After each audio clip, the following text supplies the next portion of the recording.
السلام علیکم۔ شفق YouTube channel کے ساتھ میں ہوں آپ کی ہوسٹ مہرما۔ ایک خوش قسمت صحابی کا متاثر کن واقعہ۔ مدینہ کا بازار تھا۔ گرمی کی شدت اتنی زیادہ تھی کہ لوگ نڈھال ہو رہے تھے۔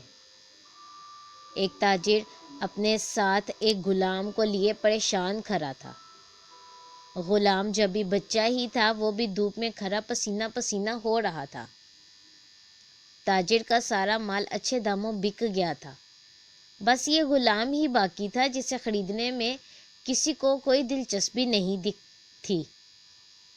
تاجر سوچ رہا تھا کہ اس غلام کو خرید کر شاید اس نے گھاٹے کا سودا کیا ہے۔ اس نے تو سوچا تھا کہ اچھا منافع ملے گا، لیکن یہاں تو اصل لاگت ملنا ہی دشوار ہو رہا ہے۔ اس نے سوچ لیا تھا کہ اب اگر یہ غلام پوری قیمت پر بھی بکا تو وہ اسے فوراً بیچ دے گا۔ مدینے کی ایک لڑکی کی اس غلام پر نظر پڑی تو اس نے تاجر سے پوچھا کہ یہ غلام کتنے کا بیچو گے؟ تاجر نے کہا کہ میں نے اتنے میں لیا ہے اور اتنے کا ہی دے دوں گا۔ اس لڑکی نے بچے پر ترس کھاتے ہوئے اسے خرید لیا۔ تاجر نے بھی خدا کا شکر ادا کیا اور واپسی کی راہ لی۔ مکہ سے ابو حذیفہ مدینہ آئے تو انہیں بھی اس لڑکی کا قصہ معلوم ہوا۔ لڑکی کی رحم دلی سے متاثر ہو کر انہوں نے اس کے لیے نکاح کا پیغام بھیجا، جو قبول کر لیا گیا۔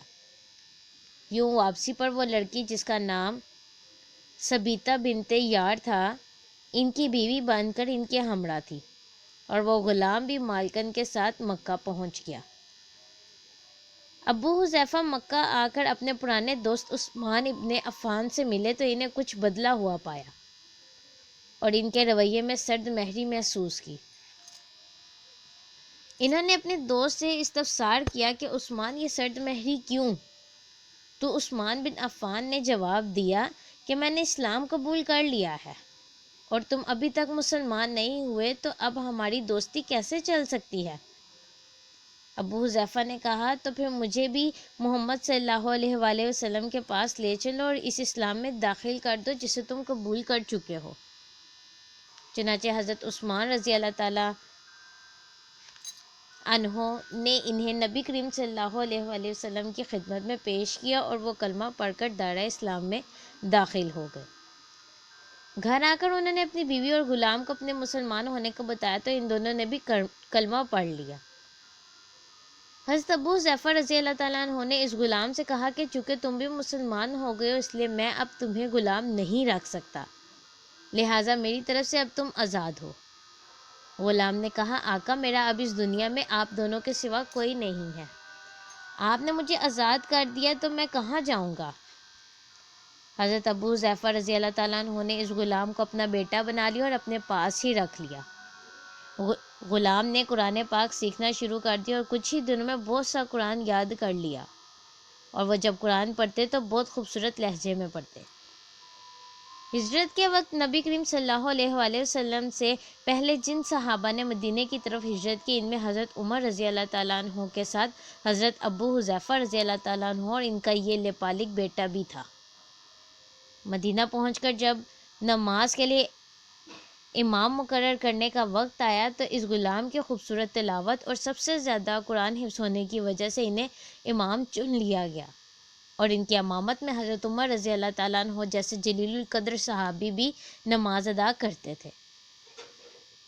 مدینے کے یہودیوں نے جب انہیں امامت کرواتے دیکھا تو حیران ہو گئے کہ یہ وہی غلام ہے جسے کوئی خریدنے کے لیے تیار نہ تھا۔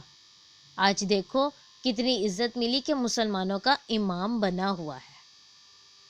اللہ پاک نے انہیں خوشگلو اس قدر بنایا تھا کہ جب آیت قرآنی تلاوت فرماتے تو لوگوں پر ایک مہوت طاری ہو جاتی اور راہگیر ٹھٹک کر سننے لگتے۔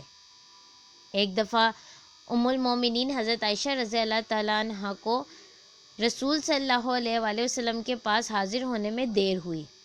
آپ صلی اللہ علیہ وآلہ وسلم نے توقف کی وجہ پوچھی تو بولیں کہ ایک قاری تلاوت کر رہا تھا، اس کے سننے میں دیر ہو گئی، یا اس کو سننے میں دیر ہو گئی۔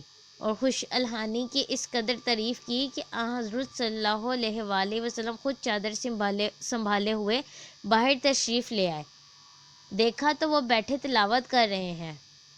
آپ صلی اللہ علیہ وآلہ وسلم نے خوش ہو کر فرمایا، اللہ پاک کا شکر ہے کہ اس نے تمہارے جیسے شخص کو میری امت میں بنایا۔ کیا آپ جانتے ہیں کہ یہ خوش قسمت صحابی کون تھے؟ ان کا نام حضرت سالم رضی اللہ تعالیٰ عنہ تھا، جو سالم مولا ابو حذیفہ رضی اللہ تعالیٰ عنہ کے نام سے مشہور تھے۔ انہوں نے جنگ موطا میں جام شہادت نوش کیا۔ اللہ کی کروڑ ہا رحمتیں ہوں ان پر۔ یہ تھے اللہ کے نیک بندے اور اللہ کی قدرت کے ایک غلام کو جسے کوئی خریدنے پر بھی راضی نہ تھا کہاں سے کہاں پہنچا دیا تھا کہ ان کی امامت میں حضرت عمر رضی اللہ تعالیٰ عنہ جیسے